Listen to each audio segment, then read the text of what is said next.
Sebetulnya seberapa jauh AI membantu Halodoc, Ibu?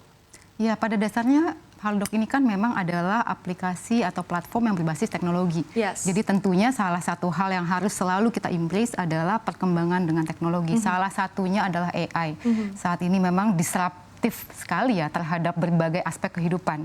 Gitu. Jadi kalau di Halodoc kita melihat memang AI ini harusnya menjadi sebuah tools yang membantu employees untuk dapat berfokus kepada what really matter, which is adalah ya caring for the patient. Dan ini juga untuk dokter kami, gitu. Makanya tadi untuk melakukan hal tersebut, kami memanfaatkan teknologi AI di berbagai aspek.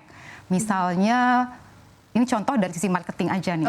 Kita memang banyak sekali melakukan edukasi melalui artikel-artikel, konten-konten yang kami create dari sisi tim SEO dan konten. Dan akhirnya banyak hal akhirnya bisa kita otomatisasi dari mungkin tadi ada 9 step, akhirnya bisa menjadi cukup 3 step saja. Dan itu pun meningkatkan pembuatan konten kami sebanyak 3 kali lipat. Kenapa cuma 3 kali lipat? Bisa nggak lebih tinggi? Bisa banget. Tapi memang tetap harus ada peran dari sisi manusia, di mana kami tetap harus mereview, ini konten sudah benar apa belum. Dan kami juga butuh bantuan para dokter sebagai expertnya untuk memastikan ini memang betul-betul sudah bisa di-authorize untuk dikeluarkan ke publik atau tidak. Itu contoh dari sisi marketing. Dan juga dari sisi misalnya customer service, di mana memang pasti banyak pertanyaan atau bahkan kadang-kadang keluhan yang berdatangan setiap harinya.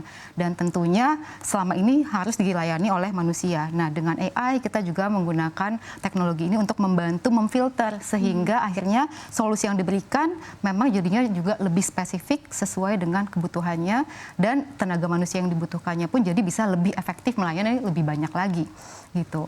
Atau misalnya tadi terkait dengan salah satu sektor B2B kami, di mana kami memberikan servis ke berbagai korporasi dan juga memberikan servis ke asuransi untuk program TPA, dan bagaimana kami menggunakan AI untuk meminimalisasi waktu yang dibutuhkan dalam memproses klaim-klaim gitu, yang biasanya butuh waktunya cukup panjang, akhirnya bisa diotomatisasi lagi, sehingga segala sesuatunya menjadi jauh lebih cost efektif. Lebih singkat. Betul. Jadi intinya kami menggunakan AI ini di berbagai aspek, di mana hal-hal yang dilakukan banyak yang sifatnya mungkin administratif dan juga berulang, sehingga bisa lebih disimplifikasi dan manusianya bisa melakukan hal yang sifatnya lebih produktif dan juga akhirnya lebih fokus kepada pelayanan kepada pengguna.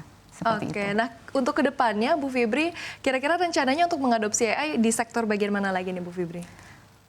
Dengan perkembangan AI yang sangat-sangat cepat ya, sepertinya kayak setiap hari pun ada lagi sesuatu yang baru. Jadi to be honest, kita sekarang betul-betul sedang mengeksplor berbagai aspek yang bisa dilakukan di semua lini, dan we don't know what we don't know.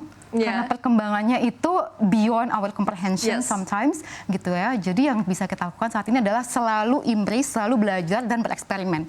Kalau tanya di bagian mana lagi? Di semuanya. Semuanya. Setiap hari we're always saying and asking what else that we can try ya this time. Seperti itu. Oke, menarik. Nah kalau untuk saat ini Bu Fibri, trennya seperti apa sih Bu kalau dilihat dari Halodoc sendiri Bu? Tren dari sisi bisnis? Tren dari untuk saat ini kan udah musim pancaroba, begitu ya Bu ya. Nah ini bisa dilihatkah trennya ini ke arah mana untuk saat ini?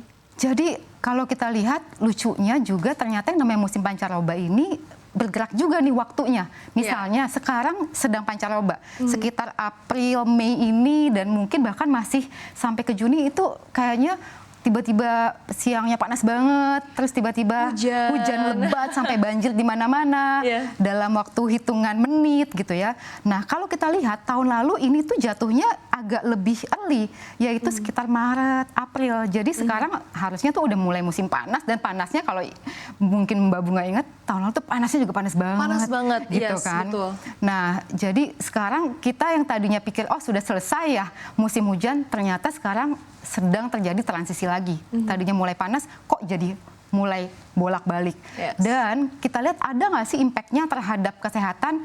Ternyata data di Halodoc memang menunjukkan yang namanya penyakit-penyakit dan konsultasi ke dokter terkait dengan common illness ya, flu, batuk, pilek, Radang. alergi, iya gitu kan, itu meningkat sebesar 20% gitu. Dan juga ternyata pembelian obat-obat, termasuk vitamin, suplemen, karena ternyata memang sekarang juga masyarakat sudah mulai teredukasi mengenai pentingnya prevention.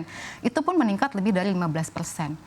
Dan yang membuat kami juga sangat senang, ternyata memang kesadaran untuk melakukan pencegahan pun sudah jauh lebih tinggi. Jadi kita lihat bahkan pemesanan vaksin di Halodoc itu dibandingkan tahun lalu itu meningkatnya 5 kali lipat. 5 kali lipat. Hanya dalam waktu 1 tahun? Dalam waktu 1 tahun. Berarti itu kesadarannya sudah sangat tinggi dan mungkin karena akhirnya masyarakat juga menyadari kemudahan dari layanan home care by Halodoc. Karena ternyata vaksin itu bisa cukup panggil ke rumah atau ke lokasi di mana lah. Misalnya seperti Mbak Bunga lagi di kantor nih, lagi kerja, bisa panggil. Makanya juga banyak orang melakukannya secara grup, rame-rame sama teman-teman. Bahkan sambil arisan bisa booster vitamin C, booster immunity, seperti itu. Wah, ini menarik sekali ya Bu ya, karena sebetulnya perpindahan atau transisi behavior kita begitu ya, itu datang dari semenjak COVID-19.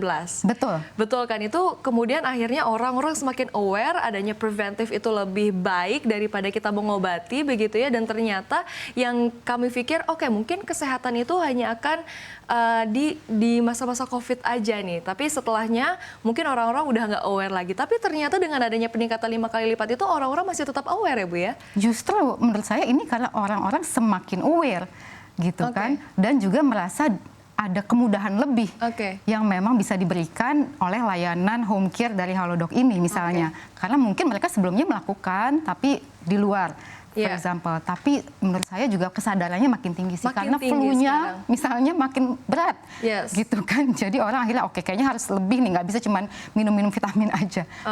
Ini menarik sekali sebetulnya. Nah, Bu Fibri, sekarang kan juga digitalisasi begitu ya, di berbagai sektor ini sudah sangat masif gitu. Nah, untuk visi jangka panjang dari Halodoc Bu untuk membangun ekosistem layanan kesehatan digital yang inklusif dan juga tentunya berkelanjutan, begitu ya Bu, ini di Indonesia seperti apa? Kalau kita bicara visi jangka panjang, kita akan selalu melihat dulu why did we start to begin with, gitu kan? Dan itulah yang menjadi misinya Halodoc, menjadi North Star-nya Halodoc.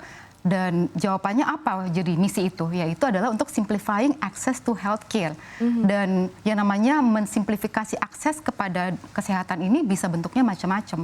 Misalnya Halodoc awalnya muncul dengan layanan jasa konsultasi dokter. Lalu diikuti dengan bisa langsung mengirim obat ke rumah pasien misalnya. Nah, kami juga sadar bahwa ternyata kebutuhan tersebut berkembang terus gitu. Jadi yang kami coba lakukan memang bukan cuman memberikan layanan yang itu-itu aja, tapi kita mulai mengembangkan apalagi sih kebutuhan dari pengguna gitu kan. Jadi memang kami berusaha untuk semakin mengembangkan ekosistem yang bukan hanya terpercaya tapi juga lengkap.